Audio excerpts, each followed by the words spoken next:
Do you wish to know how to make blood? If that's your case, you came to the right video. I'm not just going to teach you how to make blood, but other things too.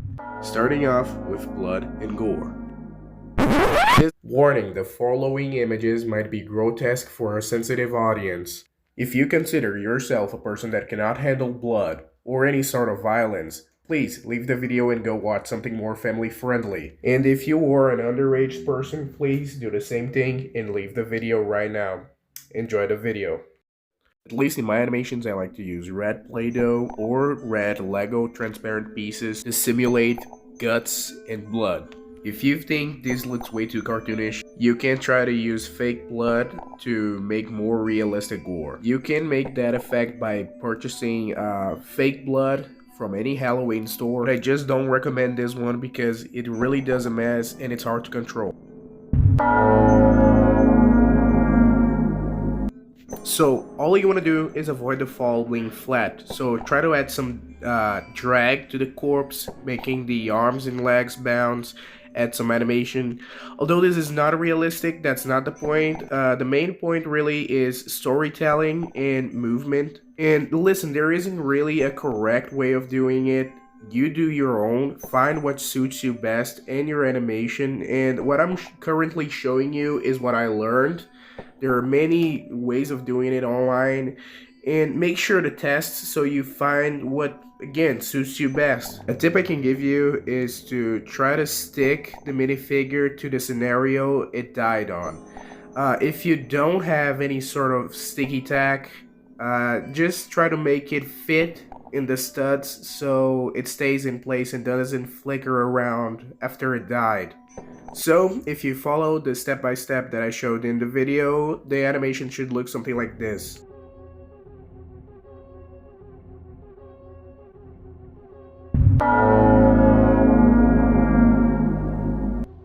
So, different types of weapons give different types of effect when killing somebody or on the scenario.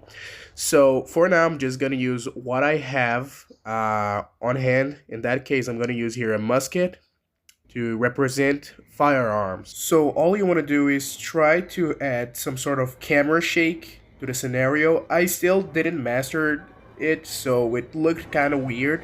But it's completely optional, but I recommend adding it because it makes you feel like the gun has power, that the gun actually has some force being applied not only on the people but also on the camera. Again, I'm kind of bad with words, so you can only understand it when you see it yourself. So what I did here, I don't recommend you doing, which is adding the two characters, the one holding the gun and the one being shot, too close, because it makes it harder to match the two actions and it looks quite off. I actually recommend you trying to make different camera shots, and if you follow the video correctly, your animation should look like this.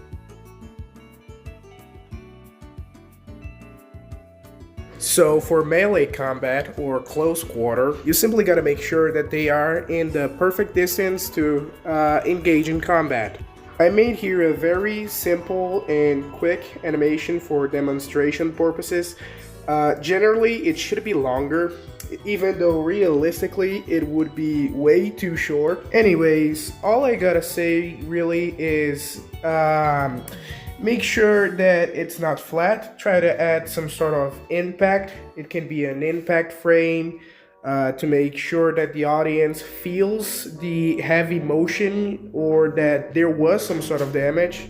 I wish I could show different results, different animations, but unfortunately my arsenal is way too short when it comes down to different weapons for Lego. Anyways, here's the animation result.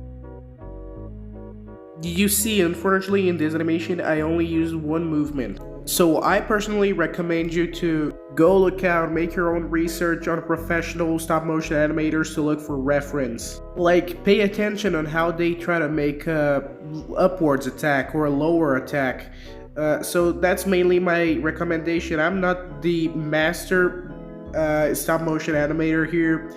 That's really a thing that I really recommend to you. Study by watching the works of other people. That's mainly how I learned to make stop motion animations, and that's how a way you can learn too. Of course, you can go look out for tutorials on the internet, but that's way too vague. I recommend you to not only watch to see how they do it, but also to find your own personality in your animation style. Anyways, guys, thank you for watching this video. Shout out to the people on the screen. Thank you for your support. I am going to make more videos in the future, and I think that's it. Goodbye.